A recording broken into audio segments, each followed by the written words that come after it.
La chimie. La chimie.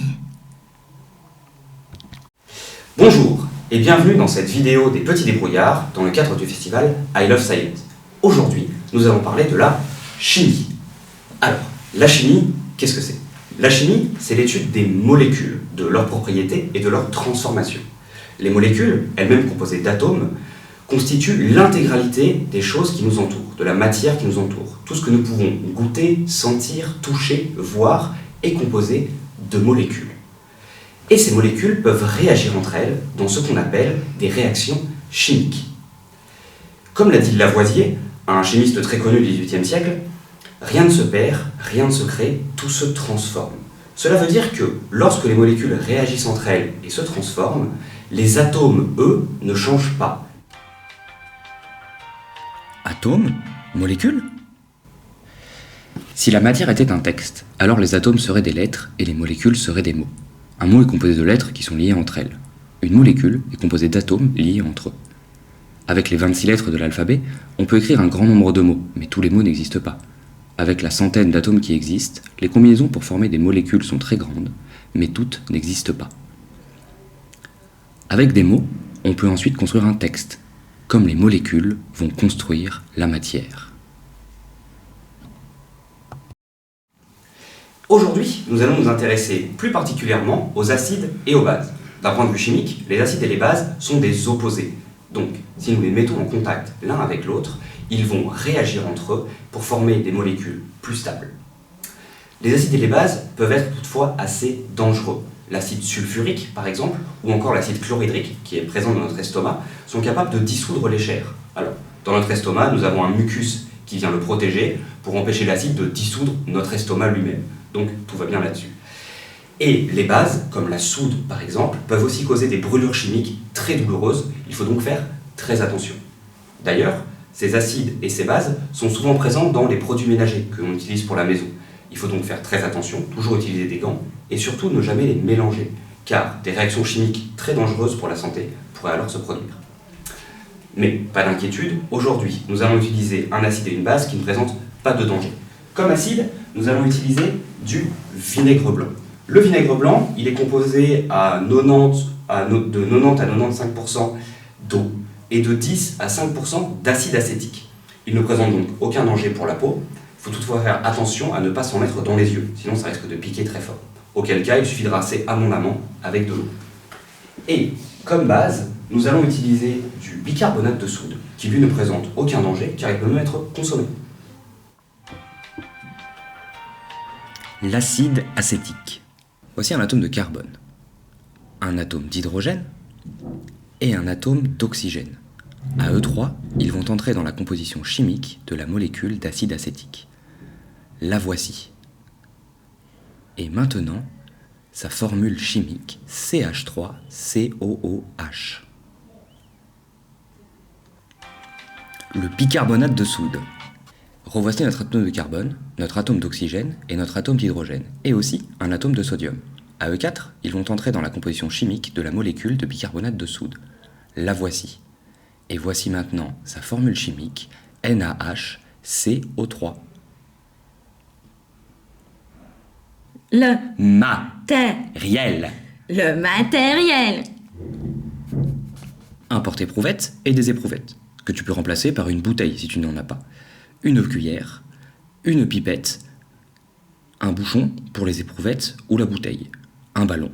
Et, comme réactif, le bicarbonate de soude et le vinaigre blanc. Défi 1, créer un gaz. Alors, pour notre premier défi, créer un gaz, il va tout simplement falloir mélanger le bicarbonate de soude avec le vinaigre blanc. La réaction entre l'acide et la base va en effet dégager un gaz.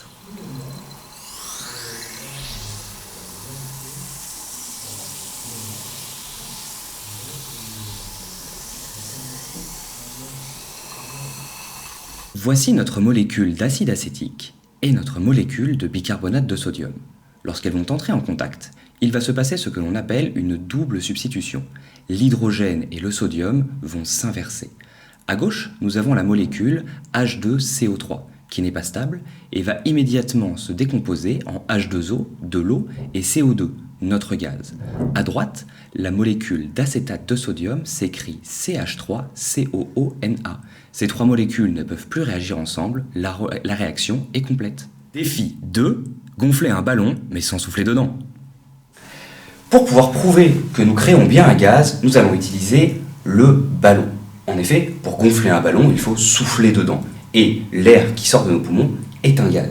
Si nous arrivons donc à gonfler ce ballon sans souffler dedans, avec le résultat de la réaction chimique que nous créons, c'est bien que nous aurons créé un gaz.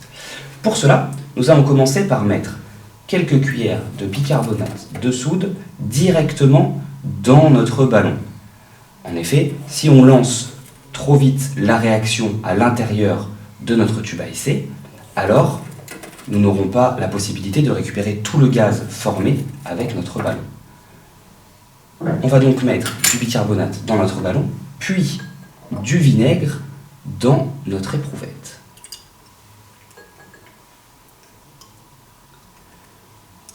Une fois que nous avons fait ceci, nous allons venir attacher notre ballon sur le haut de notre tube à essai, bien le tenir, et nous allons renverser le bicarbonate à l'intérieur de notre tube. Et que se passe-t-il? Le ballon gonfle. C'est donc bien que la réaction bicarbonate de soude et vinaigre va créer un gaz.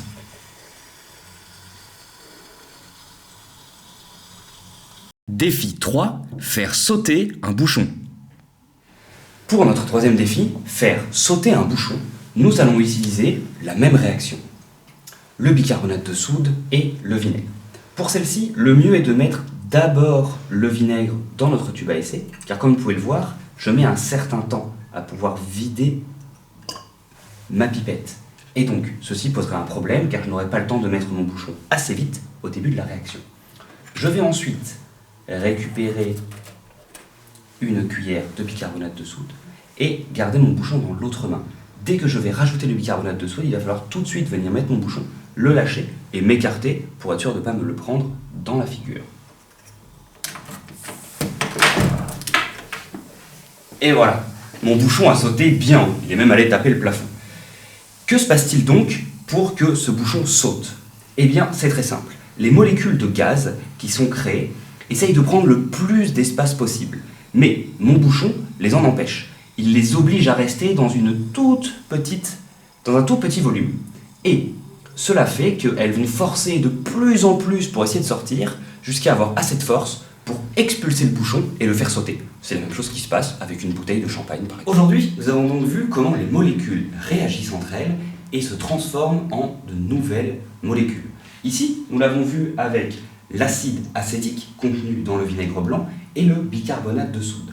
Lorsque ces deux molécules entrent en contact l'une avec l'autre, elles vont former trois nouvelles molécules.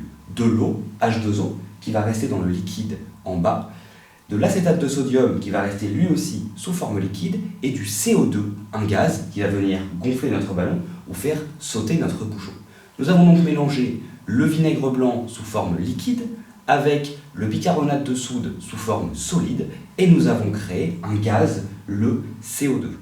Voilà, c'est tout pour notre vidéo aujourd'hui sur la chimie et plus précisément sur les réactions acido-basiques. J'espère que vous avez découvert plein de choses et surtout que vous comprenez mieux maintenant le monde qui nous entoure. J'espère vous revoir très rapidement sur toutes les vidéos du festival I Love Science et je vous dis au revoir.